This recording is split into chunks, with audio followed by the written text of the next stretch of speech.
Hello, my beautiful bookish friends. Welcome back. I am Elizabeth. This is Reading Wryly, and today we're going to talk about all of the books that I read in the month of December. This is a reading wrap-up. I read 8 books in the month of December. I know I'm a little bit behind on this wrap-up, but I'm also a little under the weather right now, so excuse me if I sound funny. Technically, I recorded a vlog in December that I did not release, and so you don't know about many of these books that I read in December, and I had some really good ones. I will say there are a lot of 3s on this list. Out of the 8, I have 1 3-star, 4 3.5 stars, 2 4 stars, and 1 5-star that I cannot wait to talk to you about. I will start as usual with my lowest rated book and then work my way up to my highest rated book.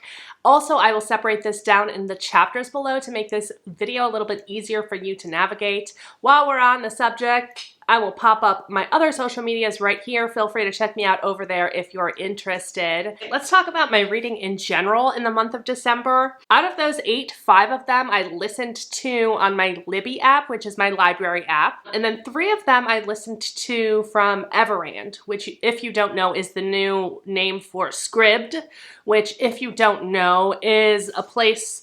It's an app where you can pay a monthly service fee and get access to all kinds of media, not just audiobooks. There's a lot of stuff. I love SCRIBD. Everand, excuse me. It did have some problems for a while. I have not had any problems with it lately, just to let you know. Yeah, and so let's just go ahead and get into it. I'm going to start with my only number 3, and that is Christmas Presents by Lisa Unger. This is a Christmas thriller, and I usually don't get into that very specific seasonal stories, but I thought, you know what the heck this year, and I wanted to get into the Christmas spirit, and I wanted to feel like it was wintry. This actually really got me into that feeling. It made me feel like it was Christmas time. Which sounds ridiculous because this is a thriller, but I would compare it to one of those holiday Lifetime romance Christmas movies, but the thriller version of that. I like the way that this author writes her characters. I get invested into her characters easily, and the way they are voiced in the dialogue does feel modern, and it draws me in as the reader. But the thing that I have a problem with most with this one is the way that it was kind of plotted out. The reveals and the twists, the overall pacing didn't quite work for me. It took me about 30% to just get into the story, and once I got into it, I was invested. But then again, at the end, the way that it closed out felt like it was just zipped up right when we were getting into the thick of it. You know, it was just okay, we're here, and then it's the end. Okay, so I really wanted to delve into more of that resolution. I also wish the reveal had been more shocking. I never had an aha moment in here that I was looking for, and I did want that from this. That said, it was a fun, quick Christmas romp. I do think that this would be an easy one to pick up during Christmas time, even if it's next year that you pick this up, to kind of get you into the holiday spirit. It sounds so silly because people are dying. Overall, I think it was fine. I think that comparison of the holiday romance movie, this is the holiday thriller movie or book. It's satisfying, yet it's just kind of okay, it's a fun little romp, like I said. Let's move on. For my first 3.5-star book, I want to talk to you about Good Girls Don't Die. This is by Christina Henry. She wrote Near the Bone, and I really, really loved it. It was a feminist type isolated horror story, and so I wanted to check out her new book. This was released mid-November last year, 2023. First of all, I do want to say I really like how Christina Henry writes women. Imagine the situation that you replayed in your head over and over again after you had a conversation, and you were like, damn, I wish I would have said that. I wish I would have been Her characters do say that. They're the ones that think about it in the spot, on the spot, in the moment, and they express their opinion, and you're like, yes, girl, but they're not so far removed from myself or from reality that I can't see the chinks in their armor. I can still see their vulnerability and what makes them tick and what that bravado might be covering up. So I feel like they are very much fleshed out women. But also, for the reader, it's fun to read from them because you're like, yes, I wish I would have done that. I wish I had thought of that. I wish I could act like that in that kind of moment. So her feminism is much appreciated and duly noted. But this book in particular is hard to review because of the way that it's formatted and the way that it's written. I'm not going to give you too much that I think I'm going to spoil you, but I am going to talk about a character very briefly that comes in at about the 60% mark, because the way this is set up is we're following 3 different women and 3 points of view, and it's written in 3 or 4, I think 4 parts. Part 1 is we're following Celia, part 2 we're following Allie, and part 3 we're following Maggie. Now, in the end, all of these women's stories come together. But for the first like 75% of this book, we're basically getting 3 different introductions. So I will say that was a little bit frustrating because I really did like Celia. I liked all of these women in the end, but my interest dwindled as I was continually forced to start a new relationship, essentially. Like it felt like a long drawn out speed dating, because I really liked Celia and I was interested to know her story. And in a way that was smart of her to then move over to Allie's story, because I had to keep reading into Allie to know what was going to happen to Celia. But then when it happened a 3rd time, I was like, okay, now I'm just getting frustrated. Now I want to find out what happened to these 2 women, and I have to now get introduced to another woman. I'm going to talk to you mostly about Celia from part 1 because that's what piqued my interest in this story. She comes to consciousness knowing nothing about her life. She doesn't recognize her children, she doesn't recognize her husband, her home, nothing. But she does know certain things about herself to be true. She knows how old she is, and she knows she hates the live, laugh, love decor in her house, and she knows that she would never have chosen that for herself. So imagine missing memories and just like waking up and having to use context clues to put your life together, to figure out who you are. And so it's kind of fun because as the reader, you're finding it out as she figures it out, and it's a mystery. But also imagine knowing with such certainty that you would never choose those dishes and that nothing matches your individual style down to the flavor of chapstick in your purse. How can all of these things be true at the same time? And so that's what really hooked me into this. Is like, okay, how can this be? How can this be? Also, Celia is a reader and she's really into cozy mysteries, and this town that she lives in seems to frighteningly reflect that. Everything from this town seems to have come straight from the pages of her favorite genre. Allie, on the other hand, who we follow in part 2, she's a large-breasted woman. She's tired of men accidentally bumping into her. Her story is set in this cabin in the woods, and it seems to come straight out of a slasher story, or slasher movie, slasher book. And then lastly, we're following Maggie, who is essentially stuck in some alternate version of the Hunger Games. So those are your 3 main characters, your 3 points of view. You have this feeling that they're being set up, but how? Does this have some kind of a supernatural element? How could these things all be true and still be set in the real world? And that's just what was in my head the entire time. That's what kept me moving forward. That's what kept me reading. But sadly, once we got to part 4 and we figure out what's holding all of these people together, the explanation felt lacking to me. So that being said, 3.5 stars. I thought it was just fine. It could have been great, but that ending was just not there for me. It was not what I wanted. My next 3.5 star book is called Will Haunt You. This is by Brian Kirk, and it's one of those books where the act of reading the book puts you in danger. That's one of the few things that actually gets to me in books. It's thrilling to me to sit down and read a book knowing that just the act of reading it could put me in danger, or that's what this book is trying to make me think at the very least. You don't read the book reads you. Rumors of a deadly book have been floating around the dark corners of the deep web. A disturbing tale about a mysterious figure who preys on those who read the book and subjects them to a world of personalized terror. I think this is the first time I'm actually reading this synopsis. Jesse Wheeler, a former guitarist of a heavy metal group, The Rising Dead, was quick to discount the ominous folklore associated with the book. Takes more than some legend to frighten him. Hell, reality is scary enough. I get that. 7 years ago, his greatest responsibility was the nightly guitar solo. Then one night when Jesse was blackout drunk, he accidentally injured his son, leaving him permanently disabled, which is, just like heart-wrenching. Dreams of being a rock star died when he destroyed his son's future, and now he cuts radio jingles and fights to stay clean. But Jesse is wrong. The legend is real. And tonight he will become the protagonist in an elaborate scheme specifically tailored to prey on his fears and resurrect the ghosts from his past. Jesse is not the only one in danger, however. By reading the book, you have volunteered to participate in the author's deadly game, with every page drawing you closer to your own personalized nightmare. It's a great setup. It's a really great setup. I liked our main character Jesse's backstory as someone who used to play music or tried to play music for a living.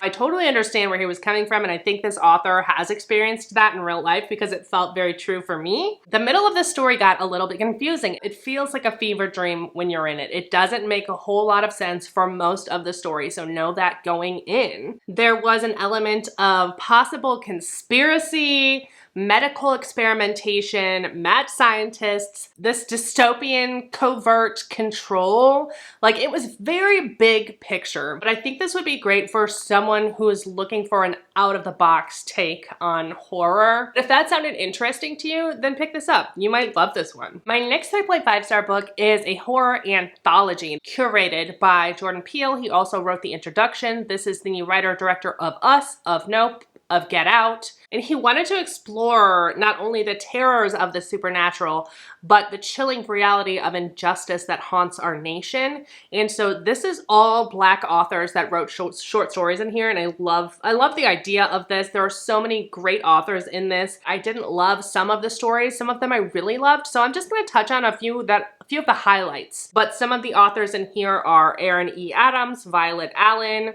P. Jelly Clark, Tananarive Due, N.K. Jemisin, Nettie Corafor, Rebecca Roanhorst. I really enjoyed N.K. Jemison's story. It was called Reckless Eyeballing. This is the story that opens the anthology, which I thought was perfect. It started out really strong and it ended really strong.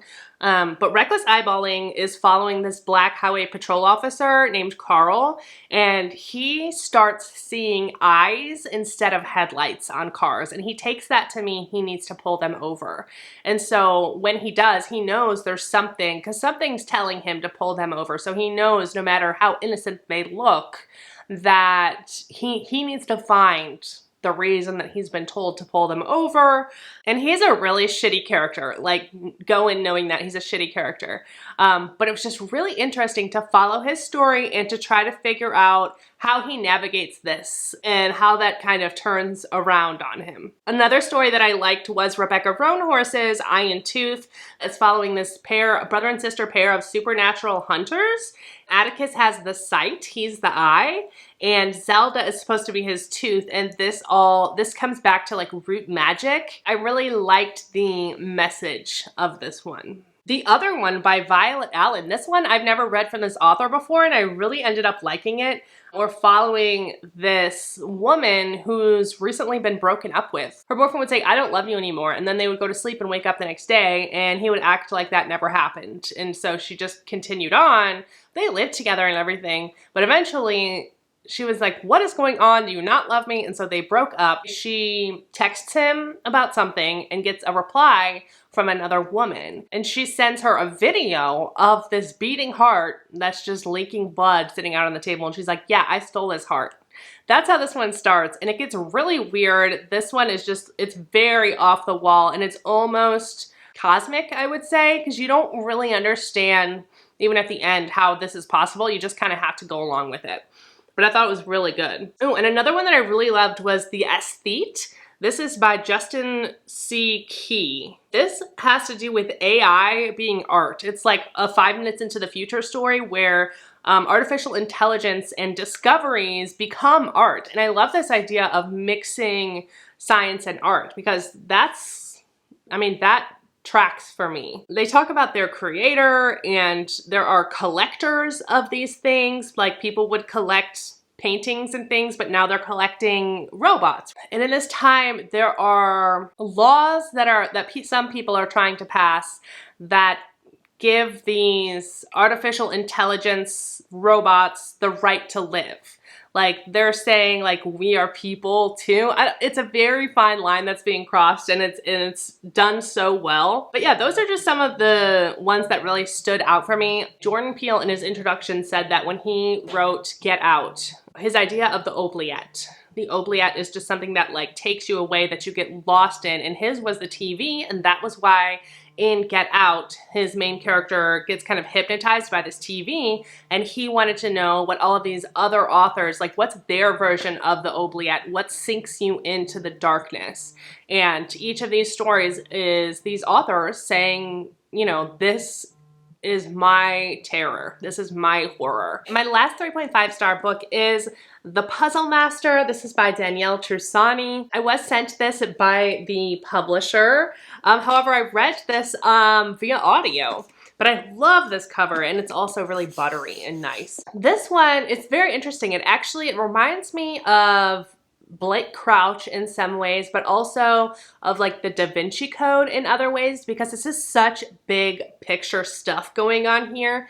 And we're following this man, Mike Brink, and his life was altered after this accident changed his brain, and now he sees patterns in everything. And because of that, he has become this expert at puzzles. Very specific about what a puzzle is. A puzzle can be figured out. This was a very ambitious adventure story. In some ways, that paid off for this, and in other ways it did not. This is for a reader who's into puzzle solving and things like that, but who also is open to exploring larger concepts that border religion, cracking the code to immortality. So we're following Mike Brink, and I liked Mike. I liked him as a character. We're also getting another point of view in epistolary form, where we're getting these letters that are recovered from 19th century.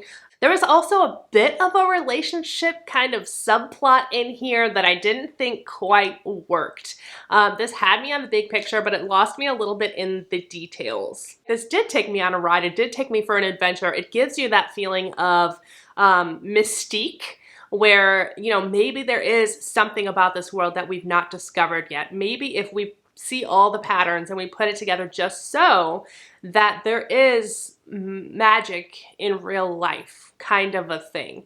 It's just a little niche though, you know, it's a little niche. If you're interested in puzzles and if you're interested in exploring like philosophical ideas, then this could be something that you end up really loving. And that is The Puzzle Master by Danielle Tussoni. All right, moving on to my 4-star reads. Next, I want to talk to you about Leave the World Behind. This is by Rumaan Alam. This has been sitting on my shelf for probably a year. I saw that the Netflix adaptation was released, and I did something that I never do. I watched the adaptation before I read it. It was just one of those nights where there was nothing to watch on TV, and I wanted just something to watch. And so I said, okay, whatever, I'll watch it first. And then I was motivated to finally pick this up. And it's interesting having consumed it the other way around, because my introduction of this was the adaptation, but I do still think the book was better, although I do think the adaptation was well done. If you're interested in watching that, I would say read the book first, because I wish I had done it that way. I do want to say about this author, the writing style I really enjoyed for the most part. I like how he delves into his characters, and he has a very specific way of creating this like micro universe around each one of his characters that really helps you understand their motivations. This is kind of like an apocalyptic, end of the world, pandemic type story. But the thing that's cool about this is that this came out before the pandemic, and it so perfectly encapsulates that feeling of not knowing, is this a big deal or is this not a big deal? Do I need to go to extremes right now, or should we just ride this out? We're following this couple, Amanda and Clay. They are leaving New York City to go on to Long Island for a vacation. They've rented this Airbnb, this house with the pool, as you see in the cover. With them is their teenage son and their daughter. And so at first we're just following them as they're getting situated into this house. It's very luxurious. And they're like upper middle class, but this house is like obviously very, very nice. So they're kind of pretending that they live there and just, you know, having a relaxing time. Amanda is very strict and regimented. She kind of keeps everybody in their place in the family. And then Clay is a writer. He's very much more laid back, but he's kind of a pushover as well. So anyway, they get a knock at the door one night. And it's this other couple, Ruth and GH. And they're an older couple, an older black couple, and this is their house, or so they say. They come in and they say, hey, something's going on in the city, and we got scared, we turned around, this is our house, do you mind if we come in? We can come up with some kind of arrangement. And so these two families are stuck together in this house as we try to unravel what's actually happening in New York. Is there something happening in the world? And there are strange things happening with the animals all around the kind of wooded area within this.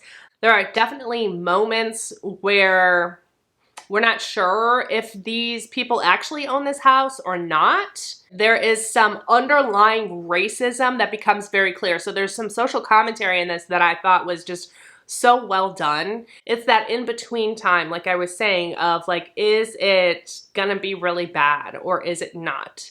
Are these people just lying to us? Of course, there's no cell phone reception. A lot of people in the comments are saying, on Goodreads, are saying this is not horror. I 100% think this is horror. This is horror. It's giving you that uncomfortable feeling of race relations in general, but also that discomfort that comes with just not knowing how safe our future or even our present is. And for anyone who is still dealing with the trauma of going through the pandemic, then this might be hard for you to read because it so perfectly exemplifies that feeling of the unknown, that fear of the unknown. They let us know as the reader that it is a big deal, even though the characters aren't sure. So we are concerned for them, and we are able to judge their decisions from a place that is informed, whereas they are making decisions from a place that is not informed. So it just makes that even more uncomfortable, that juxtaposition. And the way this ended, I felt, was kind of cheeky and funny, but also terrifying. This is my kind of horror. It does give me kind of the, like a Paul Tremblay feeling of weirdness, of trying to say something, of having a little bit of an open ending, of not explaining everything, but leaving you with that discomfort and that unsettling feeling. So if that's something that you like when you're reading books, then I would pick this one up. I think you'll enjoy this one. Okay, we have 2 left. I have one more 4-star, and then I have a 5-star that I can't wait to talk to you about. I'm very excited about both of these. First of all, we have Black Sheep by Rachel Harrison. I recently read, in October, I read Cackle by this author, and it was very cozy, kind of horror, and I really enjoyed it, so I wanted to read her newest release as well, which is Black Sheep. Now, this one I would not call cozy, but it was fun. Come for the characters, don't come for the twists, and you will have a good time with this. We're following Vesper, and she's very cynical. She's a 20-something. She's got an unconventional family situation. Essentially, she grew up in a cult, and she has since escaped that cult, and now she's waiting tables. It's not quite working out for her, and she gets this invitation in the mail for a wedding. And the people who are getting married are her ex-boyfriend, her only love, who did not want to leave the cult with her. And she finds out he is now marrying her best friend from the cult as well. And they have invited her to this wedding. So she wants to go back to confront them. But at the same time, she's always known that if you leave, you cannot go back. So she's like, why are they inviting me back? Like, why would they even invite me to come back? But she's so pissed and peeved that they are getting married that she just has this urge she cannot deny to go back and just let them have it. There were a couple of quotes that I wrote down just because I really loved them. The first one says, "Fear manifests differently in everyone. It thrives in certain throats." Something about that I just really love, that fear thrives in certain throats more than in others. And how we react to fear, how that defines our character, things of that nature. Another quote that I really liked, Vesper is saying, "So that's why the night was acting so strange, I thought. It was scared." And this isn't anything that's overly you know, floral or anything like that, but it's personifying the night in this way where the night is scared. And if the night is scared, then we should sure as hell be scared as well. You know what I mean? So I just loved both of those. I loved our main character, Vesper. She was just so sassy. She's so sassy and so fun to follow. I found this to be spicier than Cackle. It was less cozy. Like I said before, this is not cozy, but it was fun. Not dark in the way like Karen Slaughter's books are dark, or not dark in the way that a lot of horror books are dark. It has a satirical element to it. It has a black comedy to it. So if you're a fan of that type of writing, then I think you would definitely have a good time with this one. The reveal comes quite early, so that's why I'm not kind of dwelling on the plot of this one, because I don't want to give that away, because it's kind of a soft twist, if you will. It's not something that I saw coming, but it's also not something that made my jaw drop when I found out, but it definitely made the synopsis make more sense. Come for the sass 100% and enjoy it the entire way through. I had a great time with this, and I would recommend this pretty broadly. Okay, and then lastly, we have my 5-star book. I feel really bad because I filmed my best of the year before I read this book. And this could have been on that list, and this should have been on that list. So I'm very sad about that, but I want to impress upon you how well written this book was and how fantastic of a read this is. Also, that kind of horror that is terrifying because it's historically accurate, one, and two, also has this element of supernatural in there that we look for, or that some of us look for in horror books.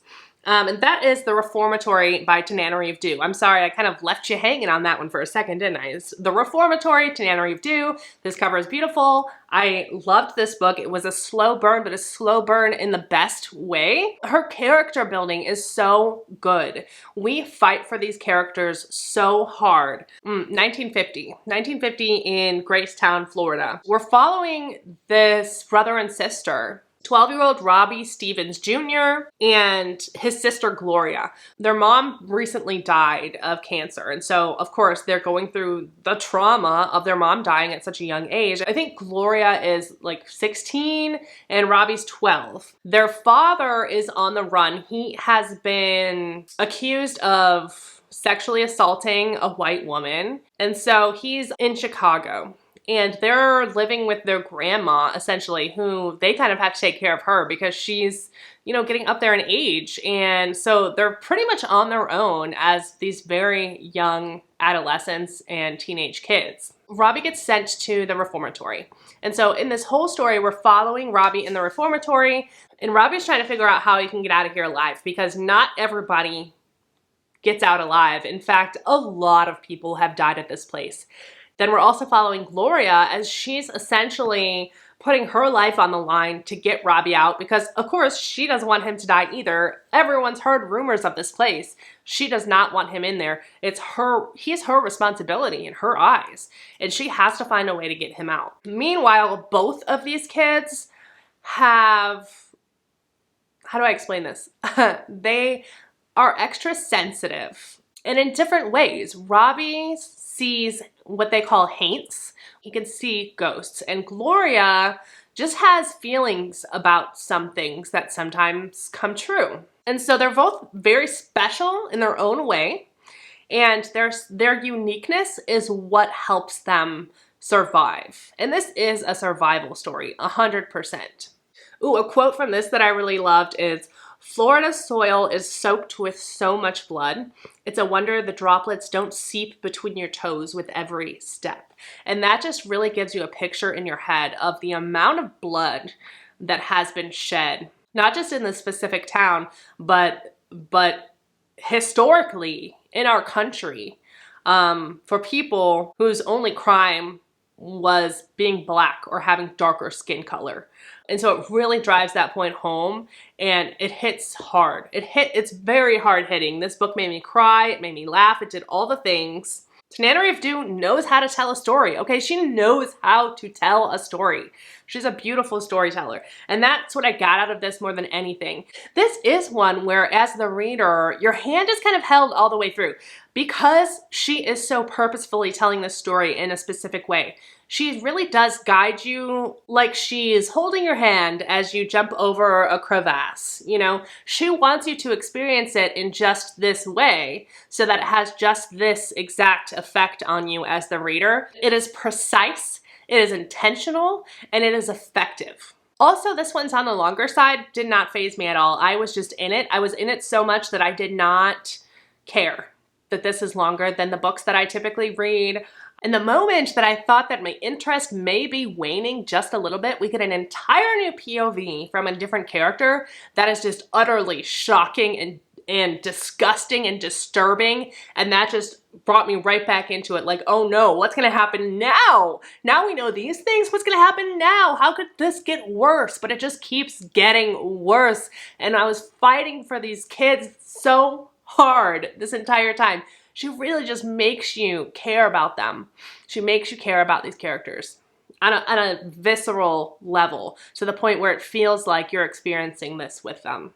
Also, and the most riveting point about this entire story is that Tananarive Due based this on someone in her own family who was sent to a school like this, a reformatory, and who nobody ever spoke about in their family. And this was her way of bringing that person to the light and acknowledging that person's fight and acknowledging that part of her ancestry. It's even more profound in that way and more devastating in that way as well. Black history is Black horror, and how Black people have been treated in this country for centuries is just absolutely disgusting.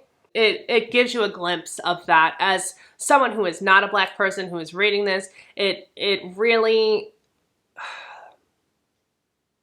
forces me to look at my own privilege. It forces me to have empathy, because I could never, I would never go through something like this because I'm white. I wouldn't have to go through that, let's say. But other people, they do, and for no other reason other than the color of their skin, and it's disgusting. It's truly disgusting. The terror runs deep in this story. The terror runs deep, and it's very haunting in more ways than one, and just so well written. She's a genius storyteller, Highly, highly recommend this one. I think everyone should read this book. Not only is it giving us a peek into our own history as a country in the United States, but also it is forcing empathy in a way that some people just need. You know, some people need a little bit of forced empathy. And aside from all of those things, it's just a great story, period. It's just a great story. So that's it. Those are the 8 books that I read in December. If you watched this to the end, give me a house emoji for The Reformatory, since that was my favorite book of the month. And also let me know in the comments down below, have you read any of these? And if not, are you now interested in reading any of these? And if you have, what did you think of them as well? And that's gonna be it for me today. Don't forget that life is short, so read Wryly. Cheers and goodbye! I can't even hear myself talk right now. Like, am I being loud enough? I will start. Okay. Let's just start.